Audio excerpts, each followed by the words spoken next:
Nito lang nagdaang araw, sa northern part of Israel, may isa sa mga mahalagang power plant ng Israel. Binomba ng isa sa mga kalaban nito.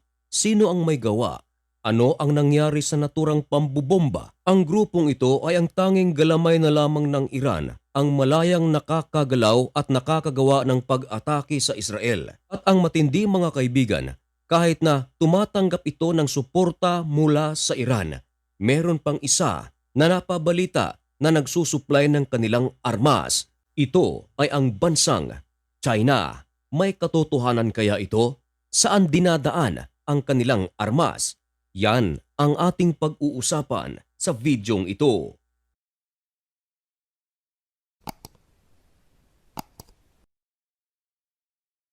Ngayon ay January 7, 2025. Kinumpirma ng The Times of Israel na sinabi mismo ng pamunuan ng Houthis na nagsagawa sila ng overnight missile attack at ang kanilang target mga kaibigan ay ang power station ng Israel na malapit sa Hadera. 45 kilometers lamang ang layo nito mula sa Tel Aviv. Marami ang mga naghihinala na talagang ang target ng militanteng grupong ito ay ang Tel Aviv sapagat ang Tel Aviv ay isa sa mga malalaking syudad ng Israel at marami ang naniniwala na alam ng Houthis na kapag nasira nila ang Tel Aviv, malaking epekto ito para sa ekonomiya ng Israel. Taliwas ito sa mga sinasabi ng Houthis sapagat sila mismo ang nagsabi na ang kanilang target ay ang Urot Ruben Power Plant at ayon mismo sa tagapagsalita ng Houthis, gumamit daw sila ng ballistic missile. Ang ballistic missiles mga kaibigan ay lubhang delikado at mas mabilis ikumpara sa mga ordinaryong missiles.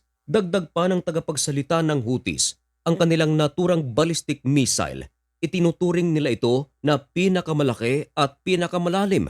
Ayon pa kay Yahya Saree, ito raw ay successful attack. Yan ay kanilang claim. Pero sumagot ang Israel dito. Ayon mismo sa Israeli Defense Forces, kung itinuturing ng Houthis na successful ang kanilang ginawang attack, ayon naman sa IDF, successful din ang kanilang ginawang interception. Sapagkat ayon sa IDF mga kaibigan, bandang alas 3:12 ng madaling araw sa kanilang oras, hindi pa nakarating sa crossing o border ng Israel ang ballistic missiles ng Houthi. Pinasabog na ito ng isa sa mga air defense system ng Israel.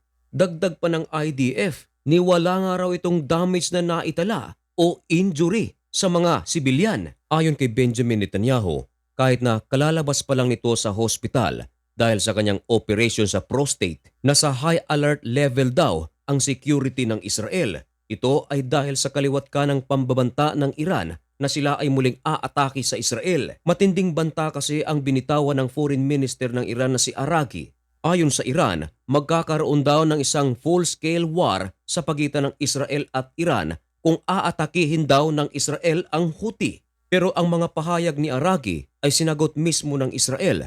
Ayon mismo sa Israel Defense Forces, sa halip na atakihin ang Houthi, mas maganda raw atakihin ang Iran. Marami ang mga nagtatanong, bakit hindi nauubos ang armas ng Houthis? Gayong kahit ang UK at United States of America ay nagsasagawa ng mga pag-atake sa Houthis ng Yemen. At ayon sa mga ulat, merong mga armed depot ng Houthi ang successful na nawasak ng United States of America. Mga pagawaan at imbakan nito. Meron ding mga napaulat na isa sa mga sumusuport na armas ng Houthis ay ang Russia. Pero hindi malinaw ang detalye. Pero walang duda 100% na ang Iran ay talagang nagsusupply ng armas sa militanteng grupong ito. Pero medyo nahihirapan na rin sa pagsupply ang Iran ng armas sa Houthis. Bakit? Sapagat ang mga daungan sa Hodeidah ay winasak na ng mga airstrike ng Israel. Meron ding mga nagsasabi na baka hindi sa mga pantalan ng Hodeidah idinadaan ang mga armas ng Iran sa Houthi. Baka sa himpapawid. Pero mga kaibigan, ibinalita ng I-24 na hindi lang pala Iran ang nagsusupply sa Houthis, kundi maging ang China.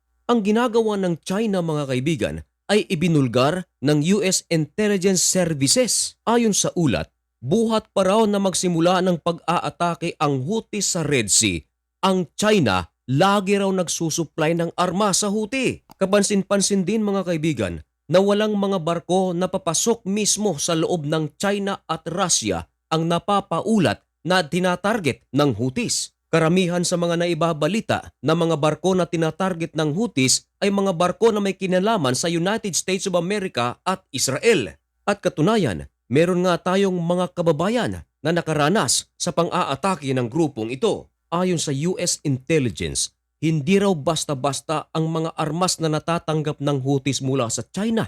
Ito raw ay mga sophisticated missiles. Ayon sa US Intelligence mga kaibigan, na ang sikretong transaksyon ng Beijing at ng Houthi, ito raw ay threat hindi lamang sa mga barko na dumadaan sa Red Sea, kundi threat din daw ito sa mga katabing bansa ng Yemen dahil ginagamit na raw ito ng Houthi upang atakihin ang Israel. Ang problema mga kaibigan, ayon pa rin sa ulat ng I-24 na ang mga missile na ipinapadala ng Beijing sa Houthi ay ginagawang pattern ng Houthi upang makapag-manufacture sila ng missiles mismo sa loob ng Yemen. Hindi nilinaw ng US Intelligence kung ang pagmamanufacture ng mga nasabing missile ay desisyon lamang ng Houthi o ito ba ay may basbas ng China. Kung sakaling ang plano ng Houthi na mag-manufacture ng mga missile ay may basbas ng China, maliwanag na ginagamit ng China ang Houthi upang magsagawa ng extension ng kanilang missile manufacturing. At ayon mismo sa Washington mga kaibigan, na ang information na ito